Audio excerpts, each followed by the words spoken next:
கிறிஸ்துவுக்குள் பிரியமான தேவனுடைய விலையேற பெற்ற பிள்ளைகளே, கர்த்தராகிய இயேசு கிறிஸ்து நம்ம யாவரையும் ஆசீர்வதிப்பாராக. God bless you. பிரியமான இந்த கிரைஸ்ட் ரெவலேஷன் மெசேஜ் 331வது முறையாக யூடியூபின் வழியாய் செய்தி இருக்கும்படியாய் பரிசுத்த ஆவியானவர் செய்த கிருபைக்காக பரிசுத்த ஆவியானவரை கோடி கோடியாய் ஸ்தோத்திரிக்கிறேன். இந்த செய்தி சோதனை ஏன் வருகிறது என்பதை குறித்து பரிசுத்த வேதாகமத்திலே பரிசுத்த ஆவியானவர் பேசின வார்த்தைகளை குறித்து நாம் தியானிக்க போகிறோம், நாம் கேட்க போகிறோம். ஆகவே செய்திகளை முழுமையாய் பாருங்கள், அநேகருக்கு அனுப்புங்கள், முழு ஆசீர்வாதங்களை பெற்றுக்கொள்ளுங்கள். அல்லேலூயா. நாம் செய்தி கடந்து செல்வோம். தேவனுடைய வெளியேறப்பட்ட பிள்ளைகளே, இன்ற கடைசி நாட்களிலே செய்திகள் மிகவும் கிடைக்காத ஒரு காலமா இருக்கிறது. ஆகவே செய்தி முக்கியம், சத்தியம் முக்கியம், வெளிப்பாடு முக்கியம், மறைப்பொருள் முக்கியம். தேவனுடைய வார்த்தை நமக்கு முக்கியமாய் தேவைப்படுகிறது.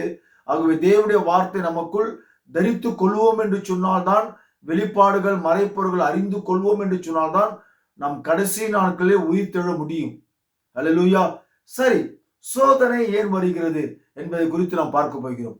இன்றைய நாட்களிலே அநேக கிறிஸ்தவர்களுக்கு சோதனை வருகிறது. இதெல்லாம் நமக்கு தெரிந்த ஒரு காரியம்தான்.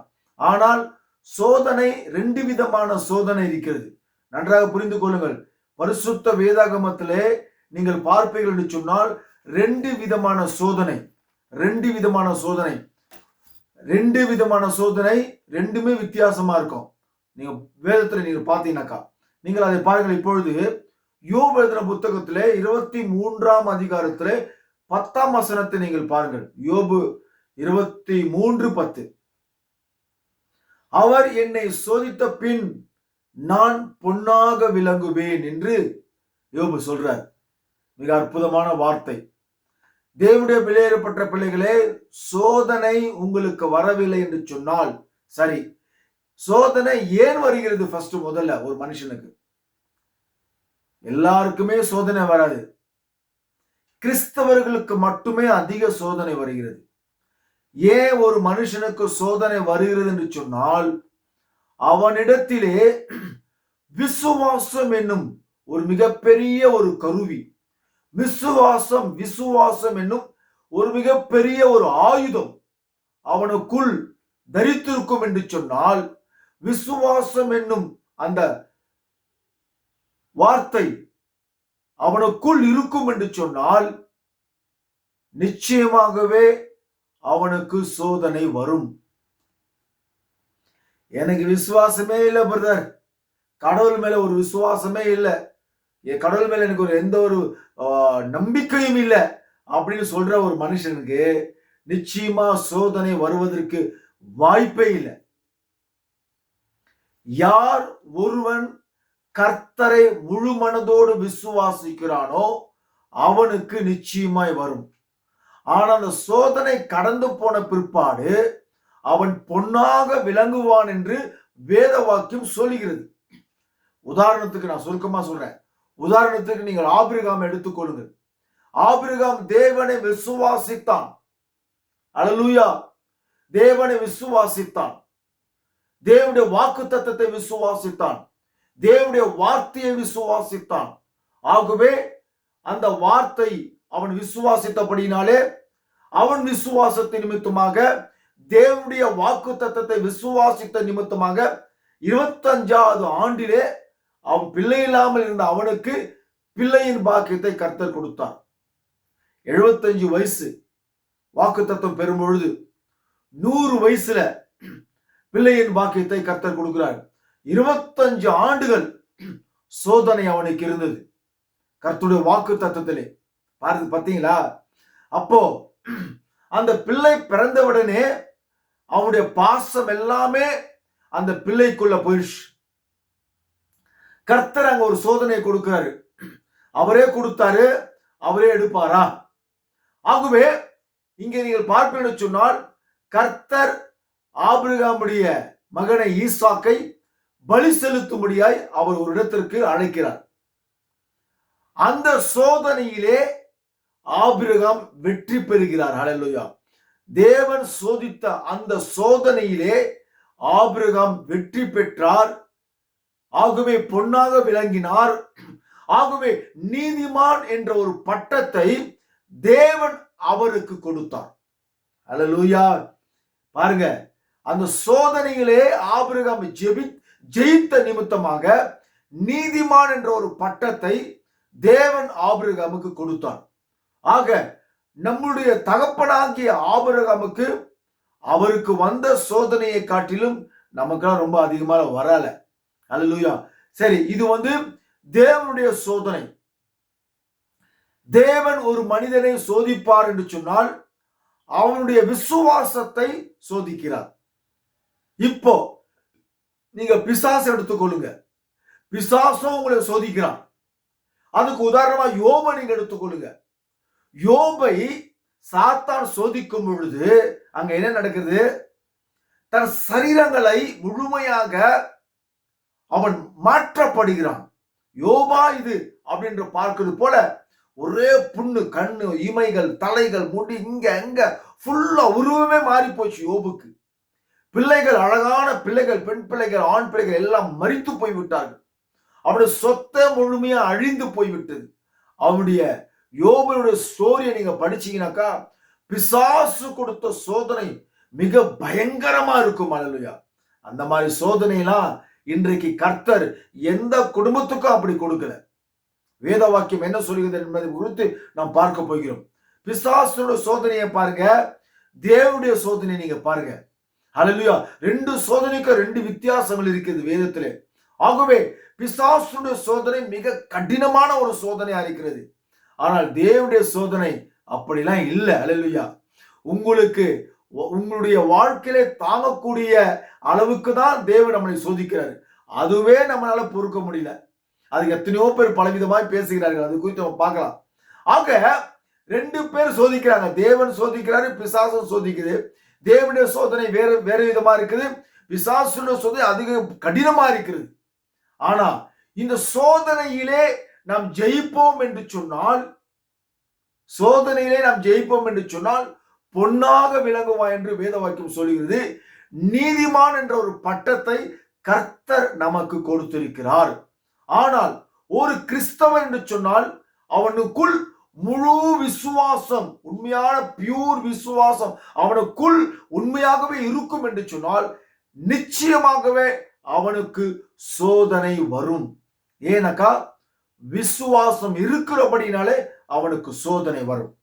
சரி, மனுஷனுக்கு தான் சோதனை வருதுன்னு பார்த்தாக்கா தேவனாகிய கர்த்தர், யெகோவா தேவன், யெகோவா கர்த்தர், யெகோவா பிதாவானவர் மனுஷனாய் தோன்றின பிற்பாடு லூக்கா புத்தகத்திலே 4ஆம் அதிகாரத்திலே நீங்கள் 2-13 வாசிக்க போனால் இயேசு கிறிஸ்துவை பிசாசு சோதிக்கிறான் என்று நீங்கள் வேதத்திலே பார்க்கலாம். பாத்தீங்களா? யாரு? பிசாசு இயேசு கிறிஸ்துவை சோதிக்கிறான். அப்போ பிசாசு இயேசு கிறிஸ்துவையே சோதிக்கிறான் என்று சொன்னால் உன்னையும் என்னையும் சோதிக்க மாட்டானா? சற்று சிந்தித்து பாருங்கள். நான் சுருக்கமாக வாசிக்கின்றேன். 2ஆம் வசனத்தை பாருங்கள். 40 நாள் பிசாசினால் சோதிக்கப்பட்டார். இயேசு கிறிஸ்து 40 நாள் பிசாசினால் சோதிக்கப்பட்டார். அந்த நாட்களில் அவர் ஒன்றும் புசியாமல் இருந்தார். 13ஆம் வசனத்தை வாசிக்கின்றேன். பிசாசானவன் சோதனையெல்லாம் முடித்த பின்பு சில காலம் அவரை விட்டு விலகி போனான் என்று நீங்கள் வேதத்தில் வாசிக்கலாம். பார்த்தீங்களா? நீங்க முழுமையா வாசிக்க ரொம்ப பெரிய சுருக்கமா தான் நான் உங்களுக்கு வாசிக்கிறேன். ஆக இந்த பிசாசானவன் இயேசு கிறிஸ்துவை சோதிக்கிறான். அந்த சோதனையிலே இயேசு கிறிஸ்து ஜெயிக்கிறார். எப்படி ஜெயிக்கிறார்? தேவனுடைய வசனத்தினாலே பிசாசை ஜெயிக்கிறார். தேவனுடைய வசனத்தினாலே. பிசாசு இயேசுவை சோதிக்கும் போது உடனே மறுபடியும் மலை மேல போயிட்டு அழவா பிதாவே இந்த பிசாசை என்ன சோதிக்க வந்துட்டான், இந்த சோதனையில காப்பாத்து மீண்டும் அவர் ஜெபிக்கல. பிசாசோடு போராடுகிறார். தேவனுடைய வார்த்தை, பிதாவுடைய வார்த்தையை கொண்டு இயேசு கிறிஸ்து போராடுகிறார். இந்த பிசாசு தன்னுடைய மூளையில் இருக்கிற வார்த்தையை கொண்டு, சொந்த வார்த்தைகளை கொண்டு அவன் வேதத்தை காண்பித்து அவன் இயேசுவோடு சோதிக்கிறான், இயேசுவை சோதிக்கிறான். ஆனால் இந்த சோதனையிலும் கூட இயேசு கிறிஸ்து வசனத்தின் மூலம் ஜெயித்தார். ஹல்லேலூயா. அதுதான் அதே போல இன்றைய காலத்திலே பிசாசு நம்மையும் சோதிப்பான். ஹல்லேலூயா. ஆனால் யோபை சோதிப்பது போல இன்றைய காலத்திலே பிசாசினாலே ஒரு மனுஷனை அப்படி சோதிக்கவே முடியாது. ஏன்னா வேத வாக்கியம் என்ன சொல்கிறது என்பது குறித்து நாம் பார்க்க போகிறோம். சில வார்த்தைகளை நான் எழுதி வைத்திருக்கிறேன், அதை குறித்து பேசலாம் என்று ஆசைப்படுகிறேன். பிசாசினால் சோதிக்கப்படும்படியாக ஆவியானவர் அவரை வனாந்தரத்திற்கு வழி நடத்தினார். அவர் அங்கே 40 நாள் இரவும் பகலும் சோதிக்கப்பட்டார். அவர் உபவாசித்தார். அவர் உபவாசத்தை விட்டு வெளியே வந்தபோது பிசாசு அவரை சோதித்தான். அவர் பிசாசை தேவனுடைய வார்த்தைகளை எதிர்த்து தம்முடைய ஊழியத்துக்குள் பிரவேசித்தார். இயேசுவும் சாத்தானும் சந்தித்தனர். அந்த 2 பெரிய சக்திகளாக அறிவு கூர்மையும் மற்றும் ஞானமும் மற்றும் விசுவாசமும் ஒரு பல பரீட்சைக்கு வந்தன. இப்பொழுது அவர்கள் இருவரும் வார்த்தையை உபயோகித்தனர். இதே வேதாகமத்தை உபயோகித்தனர். ஹல்லேலூயா. பாத்தீங்களா, தேவன் சொல்றாரு இதே வேதாகமத்தை உபயோகித்தனர். மிக அற்புதமா இருக்கிறது. ஆனால் சாத்தான் தன்னுடைய தலையில் உள்ள மூளையில் அறிவை கொண்டு வார்த்தையை உபயோகித்தான். அப்பொழுது வார்த்தை கிரியை செய்யவில்லை. சாத்தான் இடத்திலே வார்த்தை கிரியை செய்யவில்லை. பாத்தீங்களா, எவ்வளவு அற்புதமா இருக்குது பாருங்க. ஏன்னா சாத்தான் தோற்று போய்விட்டான். ஏன்னா அவருடைய சொந்த ஞானத்திலும் சொந்த கருத்துகளையும் வேதத்திலிருந்து சில காரியங்கள் எடுத்து காண்பித்தான். சொந்த வியாக்கியானத்திலே சாத்தான் பேசினான். சாத்தான் தோற்று போய்விட்டான். இயேசு கிறிஸ்து சோதனையிலிருந்து ஜெயித்தார். ஹல்லேலூயா. இயேசு சோதனையிலிருந்து ஜெயித்தார் என்று சொன்னால் இயேசுவை விசுவாசிக்கிற பிள்ளைகளும் இயேசுவை முழுமையாக ஏற்றுக்கொண்டிருக்கிற பிள்ளைகளும் அவர்களும் சாத்தானுடைய சோதனையிலிருந்து நிச்சயமாகவே ஜெயிப்பார்கள். ஹல்லேலூயா. அதை மட்டும் மறக்க கூடாது. ஆனா சில பேர் இன்னைக்கு வைத்த பார்க்க போனா சில காலம் அவரை விட்டு விலகி போனான். அப்ப என்ன அர்த்தம்? மீண்டும் வருவான் என்று அர்த்தம். சாத்தானுடைய வாழ்க்கையிலே சோதனையை கொடுப்பான். மீண்டுமாக அவன் தோத்த பிற்பாடு அவன் நம்மளை விட்டு போய்விடுவான். மீண்டும் சில காலம் கழித்து நம் குடும்பத்திலே வருவான். மீண்டுமாய் சோதனையை கொடுப்பான். இப்படி சோதனை கொடுத்து கொண்டே இருப்பான் நம்மளுடைய வாழ்க்கையிலே. நாம் அந்த சோதனையை ஜெயித்து கொண்டே இருப்போம். அல்லேலூயா சொல்றீங்களா? அல்லேலூயா. சோதனையிலே நாம் ஜெயித்து கொண்டே இருப்போம். ஏன்னா இயேசு கிறிஸ்து சோதனையிலிருந்து ஜெயித்தபடினாலே நாமும் நிச்சயமாகவே ஜெயிப்போம். அல்லேலூயா. ஏன் கேட்டீங்கன்னாக்கா, உண்மையான கிறிஸ்தவர்கள் இயேசு கிறிஸ்துவின் விழாவிலே அடங்கியிருந்தபடினாலே அவர் ஜெயித்தபடினாலே நாமும் ஏற்கனவே சாத்தானை ஜெயித்து விட்டோம். அதை முதல்ல தெரிஞ்சுக்கணும். பின்பு நாம் இந்த உலகத்துல மனவாட்டியா தோன்றிய பிற்பாடு சாத்தான் நமக்கு சோதனை கொடுக்கும் பொழுது நாம் இந்த உலகத்திலே நிச்சயமாய் சாத்தானை தேவனுடைய வார்த்தையிலே ஜெயிப்போம். சாத்தான் தோத்து போவான். ஆனால் இன்றைய காலத்திலே அநேகர் சொல்லுவாங்க, நான் பல வருஷமா ஜெபிச்சுன்னு இருக்கிறேன் ஐயா, என் குடும்பத்துல விமோச்சனமே இல்லை. எப்போ இந்த வார்த்தையை நீங்க சொன்னீங்களோ அப்பவே நீங்க தோத்துட்டீங்க. எனக்கு வேலை கிடைக்கணும்னு பல ஆண்டா நான் முயற்சி செஞ்சு கொடுக்குறேன், எனக்கு ஒரு நல்ல வேலையே கிடைக்கல, என் வியாபாரம் சரியாவே வளரல, எனக்கு நஷ்டமே வந்திருக்குது, என் பொண்ணுக்கு ஒரு நல்ல மாப்பிள்ளை கிடைக்கல, என் பையனுக்கு ஒரு நல்ல பொண்ணு கிடைக்கல, நான் ஒரு லேண்டு வாங்கலான்னு இருக்கிறேன், அந்த லேண்டு வாங்க முடியாம இருக்குது, ஒரு லேண்டை விற்கலான்னு பார்க்க அந்த லேண்டே விற்க முடியாம இருக்குது. இப்படி பல காரியங்களை சொல்லிக்கொண்டே பார்க்கலாம். இப்படி அவன் சொல்லும் போது என்ன சொல்றாங்கட்டக்கா, நானும் ஜெபிச்சுன்னு தானங்க இருக்கிறேன், எங்கங்க நடக்குது அப்படி சொல்றீங்க பத்தியா, அப்பவே நீ தோத்துட்ட. நீ எப்போ நீ சோர்வாய் கவலையாய் அந்த வார்த்தையை நீ உபயோகிக்கிறியோ, உபயோகிப்பதற்கு முன்பாக நீ எப்ப மனசுல நினைச்சியோ அப்பவே சாத்தான் ஜெயிச்சிட்டான், நீங்க தோத்து போயிட்டீங்க. அல்லேலூயா. அந்த எண்ணமே உங்க உள்ளத்துல வரக்கூடாது. சோதனை வரும்பொழுது, பிரச்சனைகள் வரும்பொழுது, நமக்கு ஒரு நஷ்டம் வரும்பொழுது நீங்க செய்ய வேண்டியது ஒன்னே ஒண்ணு என்ன தெரியுமா? இயேசுவை நோக்கி பார்த்து ஜெபிக்கணும், ஜெபத்திலே போராடணும். ஹல்லேலூயா. நிச்சயமா இந்த சோதனையிலிருந்து நான் ஜெயிப்பேன் ஆண்டவரே. இந்த வாக்குத்தத்தம் எப்படி சொல்லியிருக்குது, அந்த வாக்குத்தத்தம் எப்படி சொல்லியிருக்குது, நீங்க இந்த இடத்துல எப்படி சொல்லியிருக்கிறீங்க, இந்த அதிகாரம் இந்த வசனத்துல எப்படி சொல்லியிருக்கிறீங்க, இப்படி சொல்லி வசனங்களை வைத்து அந்த சோதனை என்ன சோதனை வருதோ அந்த சோதனைக்கு தகுந்தா போல அந்த ஒவ்வொரு வசனங்களை வைத்து வைத்து வைத்து வைத்து நீங்கள் அங்கே வைப்பீர்கள் சொன்னால் சாத்தான் உங்களை விட்டு ஓடி போவான். ஹல்லேலூயா. ஆகவே ஒரு சோதனை வரும் என்று சொன்னால், ஒரு மனுஷனுக்கு ஒரு சோதனை வரும் என்று சொன்னால் கர்த்தர் உன்னோடு இருக்கிறார் என்பது அர்த்தம். விசுவாசம் உனக்குள் இருக்கிறது என்பது அர்த்தம். விசுவாசம் உனக்குள் இருக்கிறது என்று சொன்னால் கர்த்தருடைய வார்த்தை உனக்குள் இருக்கிறபடினாலே, உனக்குள் விசுவாசம் இருக்கிறபடினாலே உன்னை சோதனைக்காரன் சோதிக்க நிச்சயமாய் உன் வாழ்க்கையில் உன்னை சந்திக்க வருவான். அதை மட்டும் மறக்காதீங்க. நீங்க லூக்கா புத்தகத்திலே 8ஆம் அதிகாரத்திலே 5 நீங்கள் 15 வரைக்கும் வாசிங்கள். நான் சுருக்கமாய் 13ஆம் வசனத்தை மட்டும் நான் வாசிக்கின்றேன். ஹல்லேலூயா. ஆகவே சோதனை வருகிறது, என் வாழ்க்கையில் நிறைய சோதனை வருகிறது என்று சொல்லி நீங்கள் அவிசுவாசத்துக்குள் தயவு செய்து போகாதீங்க. சோதனை உங்களுக்கு வருகிறது என்று சொன்னால், உன்னை தேடி சோதனைக்காரன் வருகிறான் என்று சொன்னால் கர்த்தர் உன்னோடு இருக்கிறார் என்பதை நீ மறந்து விடாதே. சரி, 13ஆம் வசனத்தை பாருங்கள். கற்பாறையின் மேல் விதைக்கப்பட்டவர்கள் கேட்கும் போது சந்தோஷத்துடனே வசனத்தை ஏற்றுக்கொள்கிறார்கள். ஆயினும் தங்களுக்குள்ளே வேர் கொள்ளாதபடியினாலே கொஞ்சம் காலம் மாத்திரம் விசுவாசித்து சோதனை காலத்தில் பின்வாங்கி போகிறார்கள். இப்ப நான் படிச்சினேன் லூக்கா 8ஆம் அதிகாரம் 13ஆம் வசனத்திலே. இந்த 13ஆம் வசனத்திலே தான் இன்றைய காலத்து விசுவாசிகள் விழுந்து போய் கொண்டிருக்கிறார்கள். அப்போ இன்றைய விசுவாசிகள் சோதனையிலே வரும்பொழுது அவர்கள் விழுந்து போகிறார்கள் என்று சொன்னால் அவர்கள் யாருன்னு கேட்டாக்கா கற்பாறையிலே அவர்கள் இருக்கிறார்கள். கற்பாறையிலே விடப்பட்ட விதையாய் இருக்கிறது. அந்த விதை வேர் கொள்ளாமல், அவர் உள்ளத்துல வேர் கொள்ளாமல், ஏன் வேர் கொள்ளலன்னு கேட்டாக்கா அவங்களுக்குள்ள ஈரம் என்னும் அந்த ஈரத்தன்மை அவர்களுக்குள் இல்லாமல் இருக்கிறது. நீங்கள் பாருங்கள், ஒரு வார்த்தையை வாசிக்கின்றேன். ஒரு விதை முளைப்பதற்கு தண்ணீர் அவசியமானது. நீங்கள் ஒரு விதையை பூமியில் போடுவீர்கள் என்று சொன்னால் நிலத்தில் ஈரப்பசை இல்லாவிட்டால் அந்த செடி வளராது. சிறிது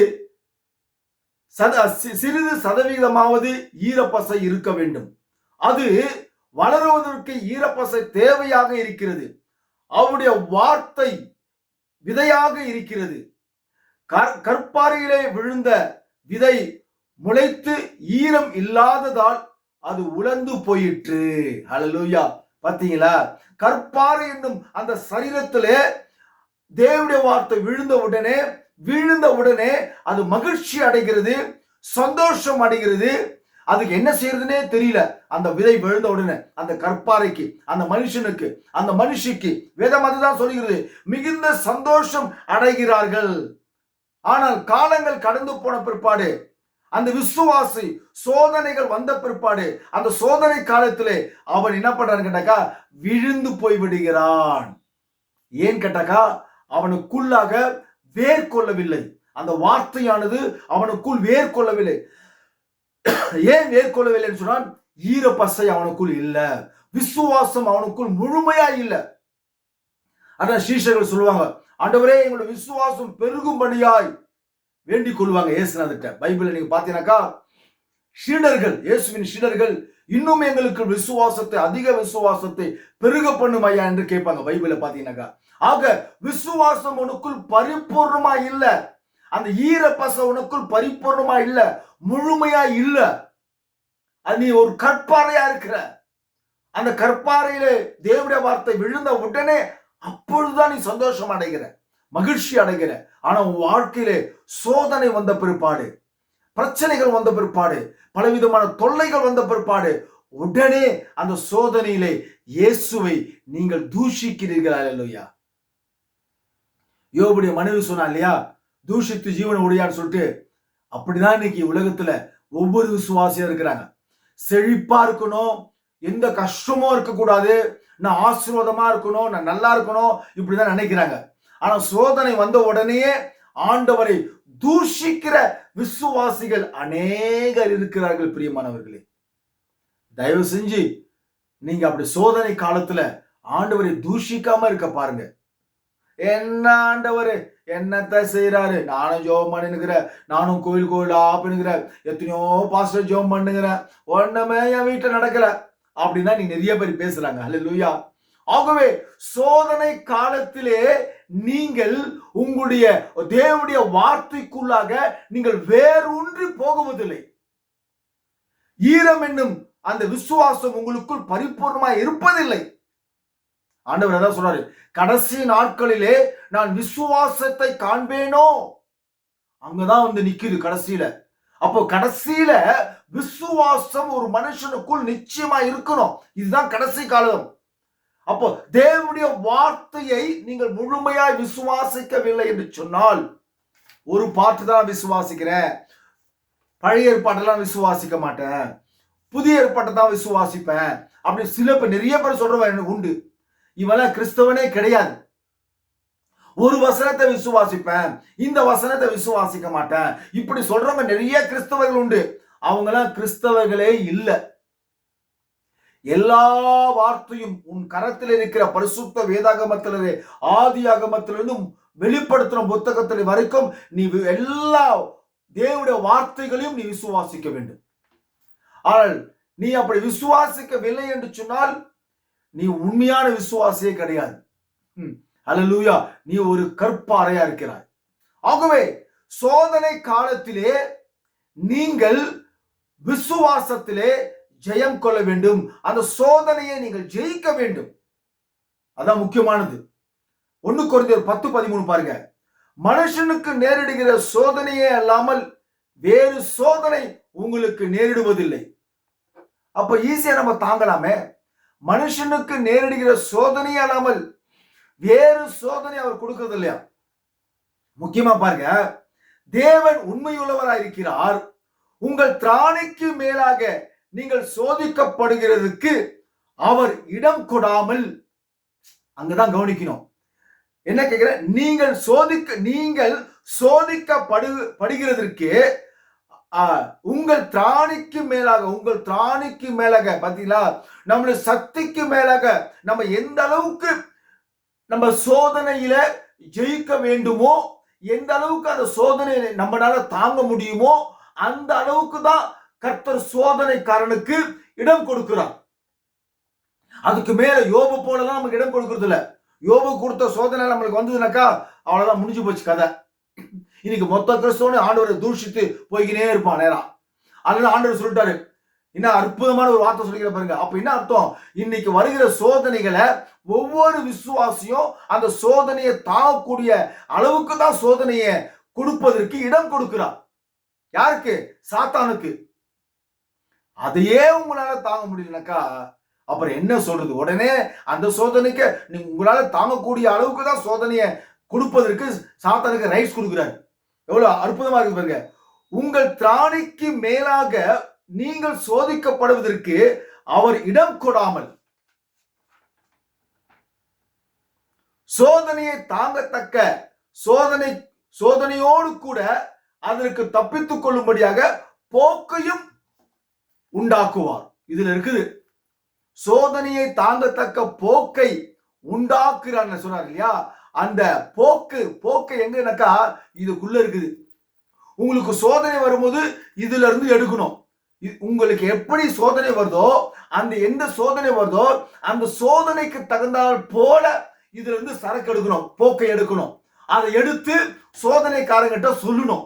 அப்படி நீ கரெக்டா நீ சொன்னா தான் அவன் கேட்கிற கேள்விக்கு மட்டும் பதில் சொல். அவ்வளவுதாங்க. கேட்கிற கேள்விக்கு மட்டும் பதில் சொன்னாக்கா நீ தப்பிச்சுக்குவேன். கேட்கிற கேள்விக்கு சரியான பதில் சொல்லாம ஏதோ நிறைய பேர் இன்னைக்கு சம்பந்தம் இல்லாம பேசுவாங்க விசுவாசிங்க. அது பாஸ்டரோட சரி, சம்பந்தம் இல்லாம பேசுவான். அவன் என்ன வசனத்துக்கு ஏத்த போல பேச மாட்டான். வசனம் ஒரு மூலையில இருக்கும், இவனுடைய பிரசங்கம் ஒரு மூலையில இருக்கும். அதே மாதிரி விசுவாசி கூட உனக்கு பிரச்சனைன்னு வந்தாக்கா என்ன பிரச்சனை வருதோ அந்த பிரச்சனைக்கு தகுந்தால் போல போக்கு இதுல இருக்குது. நீங்க ஜெயிப்பதற்கு சரக்கு இதுல இருக்குது. சாத்தானை ஜெயிப்பதற்கு சரக்கு இதுலதான் இருக்குது. இதுல இருந்து என்ன சோதனை தருகிறானோ அந்த சோதனையை தப்பித்துக் கொள்ளும்படியாக அதற்கு தேவையான வார்த்தையை நீங்க பேசணும். நீங்க இயேசு கிறிஸ்துவை சாத்தான் சோதிக்கும் போது அவன் கேட்கிற கேள்விக்கு அவர் எப்படி பதில் சொல்றார் என்று நீங்க லூக்கா புத்தகம் 4ஆம் அதிகாரம் 2 அத 13, 15 கூட வாசிங்க. நீங்க வாசிச்சீங்கன்னா அது தெரியும். சாத்தான் என்ன கேள்வி கேட்கிறான், இயேசுநாதர் அதுக்கு தகுந்தா போல என்ன பதில் சொல்றாரு. அதுக்கு தகுந்தா போல பதில் சொல்றதுனாலதான் சாத்தான் தோத்து போனான். அதே மாதிரிதான் இன்றைக்கு நம்மளும் கூட உங்களுடைய சோதனைக்கு தகுந்தால் போலதான் நீங்க பதில் சொல்லணும். எவ்வளவு அற்புதமா இருக்குது பாருங்க. ஆண்டவர் சொல்றாரு, மனுஷனுக்கு நேரிடுகிற சோதனை அல்லாமல் வேறு சோதனை உங்களுக்கு நேரிடுகிறதில்லை. உங்கள் திராணிக்கு மேலாக நீங்கள் சோதிக்கப்படுவதற்கு அவர் இடம் கொடுக்காமல் சோதனையை தாங்கத்தக்க, இதுக்கு மேல என்னங்க வேணும் விசுவாசிங்களுக்கு, நீங்கள் சோதனையை தாங்கத்தக்க இந்த கொடுக்கிற சாத்தான் கொடுக்கிற அந்த சோதனையை கூட உங்களால தாங்க முடியலன்னு சொன்னாக்கா நீங்களா ஒரு விசுவாசியா? சொல்லுங்க. போதகரே, உங்களை கூட தான் சேர்த்து சொல்றேன். உங்களை மிகப்பெரிய சோதனை எல்லாம் கர்த்தர் கொடுக்கறது இல்ல. சும்மா சிம்பிள் சோதனை தான் ஆண்டவர் கொடுக்கிறாரு. அந்த சாதாரண ஒரு சோதனையே உங்களால சகிக்க முடியல. அது தாங்கத்தக்கதான ஒரு போக்கையும் அதுல இருந்து ஜெயிப்பதற்கான போக்கையும் இங்க வச்சிருக்கிறாரு. பரிசுத்த வேதாகமத்துல வச்சிருக்கிறாரு. உங்களுக்கு சரியாய் அதுல இருந்து பொறுக்கி அவன்கிட்ட பேச தெரியல, அதனால நீங்க தோத்து போறீங்க. வேற ஒண்ணுமே இல்ல. அவன் ஜெயிக்கிறான். ஏன்னா அவன் கொடுக்கிற சோதனைக்கு தகுந்தா போல நீங்கள் வார்த்தையை எடுத்து பேசுவதில்லை அவங்கிட்ட. எவ்வளவு அற்புதமா சொல்றாரு பாருங்க. சோதனையை தாங்கத்தக்க சோதனையோடு கூட அதற்கு தப்பித்துக் கொள்ளும்படியான போக்கையும் உண்டாக்குகிறார். எவ்வளவு அற்புதமான வார்த்தை பாத்தீங்களா? ஆகவே ஒரு மனுஷனுக்கு விசுவாசம் எனும் ஆவி அவனுக்குள் இருக்கும் என்று சொன்னால் நிச்சயமாகவே அவனுக்கு சோதனை வரும். நீங்கள் 2 பேதுரு 2:9 நீங்கள் பாருங்கள். கர்த்தர் தேவபக்தி உள்ளவர்களை சோதனையிலிருந்து ரட்சிக்கவும். அல்லேலூயா. தேவபக்தி உள்ளவர்களை சோதனையிலிருந்து ரட்சிக்கவும். பாத்தீங்களா? சோதனையிலிருந்து கர்த்தர் நம்மை ரட்சிக்கிறார். எவ்வளவு ஒரு அற்புதமான ஒரு வார்த்தை பாருங்க. அப்போ சாத்தான் உங்களுக்கு ரொம்ப அதிகமான சோதனையை கொடுக்கிறார் என்று சொன்னால் அந்த சோதனையிலிருந்து நீங்க தப்பித்துக் கொள்ளும்படியாக போக்கை கொடுக்கிறாரு. உங்க சக்திக்கு அளவுக்கு மீறின, உங்க வாழ்க்கைக்கு அளவுக்கு மீறின சோதனை உங்களுக்கு கொடுக்கல. அந்த சோதனையிலிருந்து அப்படியும் உன்னால மீட்டு கொண்டு உன்னால வெளியே ஜெயிக்க முடியல, அவனோடு போராட முடியல, சாத்தானோடு போராட முடியல, உங்களால ஜெயிக்க முடியல அப்படின்னாக்கா அவர்களையும் கர்த்தர் ரட்சிக்கிறார். ஆனா நீங்க தோத்து போயிடக்கூடாது. அவனோட போராடிக்கினே இருக்கணும், சோதனையில போராடிக்கினே இருக்கணும். அவர்களையும் தேவபக்தி உள்ளவர்களை சோதனையிலிருந்து கர்த்தர் ரட்சிக்கிறார். அவர் ரட்சிக்கிற தேவங்க. பாருங்க, ரட்சிப்பு என்பது நம்ம கிட்ட இல்ல. சில பேர் சொல்லுவாங்க, இவ்வளவு பிரசங்கம் பண்றிய உன் பையனை பாரு, இவ்வளவு பிரசங்கம் பண்றிய உன் பொண்டாட்டிய பாரு, இவ்வளவு பிரசங்கம் பண்றிய உன் குடும்பத்தை பாரு அப்படி நிறைய பேர் சொல்லுவாங்க. சில போதகரோட சொல்லுவாங்க, அப்பா இவ்வளவு பிரசங்கம்லாம் பண்றியப்பா, உன் பையனப்பா குடிச்சிட்டு அங்க சுத்தி நிற்கிறான், உன் பையனப்பா ஊதாரியா இருக்கிறான் அப்படின்னு சொல்லுவாங்க. அவர் பாஸ்டர் அவன் பையனுக்கு ரட்சிப்புக்குள் வரணும்னு ஆசை இருக்காதா? எல்லாருக்குமே ஆசை இருக்கு. ஒவ்வொரு குடும்பத்துல ஒரு புருஷன் ரட்சிக்கப்பட்டாக்கா, மனைவி ரட்சிக்கப்பட்டாக்கா, குடும்பமே ரட்சிக்கப்பட்ட எல்லாருக்குமே அது ஆசை இருக்கும். ஆசை இல்லாமல இருக்காது. ஆனா ரட்சிப்பு யாருடையது? வேதம் சொல்லுகிறது ரட்சிப்பு கர்த்தருடையது. அப்ப ரட்சிப்பு கர்த்தருடையதுனாக்கா நம்ம செய்ய வேண்டியது நம்ம குடும்பத்துக்காக, நம்ம குடும்பத்தில் உள்ள சகல புருஷனுக்காகவோ மனைவிக்காகவோ பிள்ளைங்களுக்காகவோ உறவினர்களுக்காகவோ நண்பர்களுக்காகவோ நம்ம ஜெபத்தான் செய்ய முடியும் கண்ணீரோடு. ரட்சிப்பு கர்த்தருடையது. தேவபக்தி உள்ளவர்களை சோதனையிலிருந்து கர்த்தர் நம்மை ரட்சிக்கிற ஆண்டவராயிருக்கிறார். ஹல்லேலூயா. ஆகவே தேவன் சில வேளைகளில் உங்களை விசுவாசத்தை சோதிக்கிறார். அதெல்லாம் புரிஞ்சுக்கணும். தேவன் உங்களை விசுவாசத்தை சில சமயங்களில் தேவன் சோதிப்பார். சாத்தானும் நம்மை சோதிக்கிறார். ஆனால் தேவனுடைய சோதனைக்கும் சாத்தானுடைய சோதனைக்கும் நிறைய வித்தியாசங்கள் உண்டு. அது உங்களுக்கு மட்டும்தான் தெரியும். அந்த என்ன சோதனை வருதோ அது உங்களுக்கு மட்டும் தான் தெரியும். பிசாசுடைய சோதனை கொஞ்சம் கடினமா இருக்கும், தேவனுடைய சோதனை கொஞ்சம் இலகுவா இருக்கும், அவ்வளவுதான். ஹல்லேலூயா.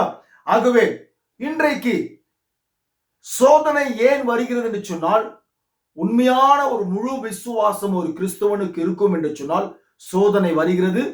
அந்த சோதனையிலிருந்து நம்மை கிறிஸ்துவ தேவபக்தி உள்ள ஜனங்களை ரட்சிக்கிறார். அந்த சோதனை ஒரு மனுஷனுக்கு தேவையான தாங்கக்கூடிய அளவுக்கு தான் சோதனை கர்த்தர் தருகிறார். அந்த சோதனையிலிருந்தும் அந்த தப்பித்துக் கொள்ளும்படியான போக்கையும் அவர் கொடுக்கிறார். ஹல்லேலூயா. ஆகவே அருமையான கிறிஸ்துவ சகோதரிய சகோதரி, உன் வாழ்க்கையில எப்பேற்பட்ட ஒரு சோதனை வந்தாலும் அந்த சோதனையிலிருந்து நீ ஜெயிக்க வேண்டும் என்று சொன்னால் இங்க இருந்து தான் நீ பேசணும் சாத்தான்கிட்ட. இங்க இருந்து சரியா நீ பேசுவாய் என்று சொன்னால் சாத்தானை ஜெயிக்கலாம். ஜபலாம் செய்யக்கூடாது. ஐயோ எனக்கு சோதனை வருதே, ஜபலாம் செய்யாத. சாத்தான்கிட்ட நீ சொல்லணும், என்ன சோதனை வருதோ அந்த சோதனைக்கு தகுந்த போல இங்க இருந்து வசனங்களை எடுத்து சாத்தான்கிட்ட சொன்னினாக்கா சாத்தான் உங்களை விட்டு ஓடி போவான்.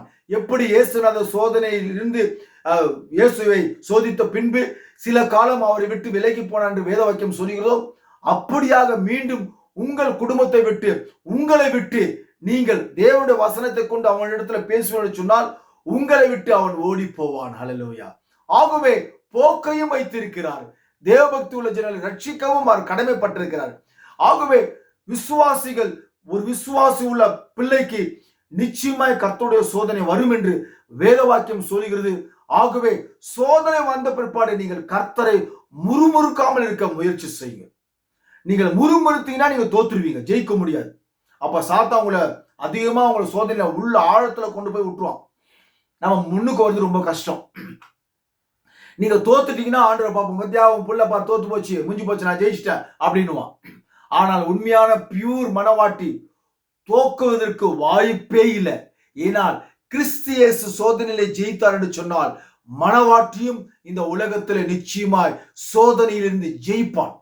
ஆகவே சோதனையிலிருந்து ஜெயிக்க வேண்டும் என்று சொன்னால் தேவனுடைய விசுவாசம் பரிபூர்ணமாய் அவனுக்குள் இருக்கும் என்று சொன்னால் நிச்சயமாக தேவனுடைய வார்த்தையை கொண்டு சாத்தானை ஜெயிப்பான். God bless you பிரியமானவர்களே. கர்த்தர் உங்களையும் என்னையும் ஆசீர்வதிப்பார். அடுத்த புதிய செய்தி, மிகப்பெரிய செய்தி, அற்புதமான செய்தி, ஆழமான செய்தியை குறித்து பரிசுத்த ஆவியானவர் கொடுத்திருக்கிறார். அதை குறித்து நாம் தியானிக்க போகிறோம். God bless you.